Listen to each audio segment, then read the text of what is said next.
ಹೊಂದಿದವರ ಪೊರೆವ ಕರುಣಿಸಿ ಕೃಷ್ಣ ಶ್ರೀಕೃಷ್ಣ ಅರವಿಂದ ದ್ರೌಪದಿಗೆ ವಸ್ತ್ರ ಅಕ್ಷಯವೆಂದನು. ಒಂದು ಎರಡು ಮೂರು ನಾಲ್ಕು ಕೋಟಿದಂತೆ ಸುಲಿದು ಒಂದು ಬೆಂದು ದುಶ್ಯಾಸನನು ನಾಚಿ ಕುಳಿತನು. ಒಂದು ಬೆಂದು ದುಶ್ಯಾಸನನು ನಾಚಿ ಕುಳಿತನು.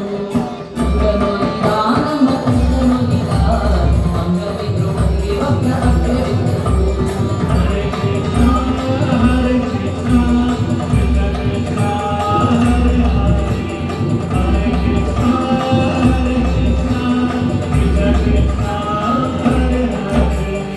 ಓಡಿದರು ದ್ರೌಪದಿಯ ಮಾನರಕ್ಷಣೆಗಳ ಮಾಡಿದರು ಮಾಧವನ ಮುಖು ಸ್ತೋತ್ರ.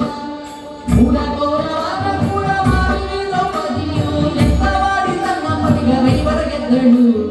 ಎತ್ತವಾಡಿ ತನ್ನ ಪತಿಗರೈವರ ಗೆದ್ದಳು.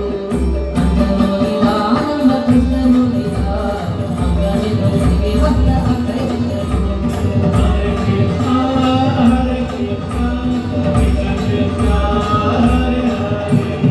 ಯೇಸುವಿಗೆ ಕಟ್ಟಿದಳು ಕೈಯ ಕಾಲ ಮಣ್ಣು ನೊರಚಿ ಸಾಕಿದ ನಾಮದ ಒಡೆಯ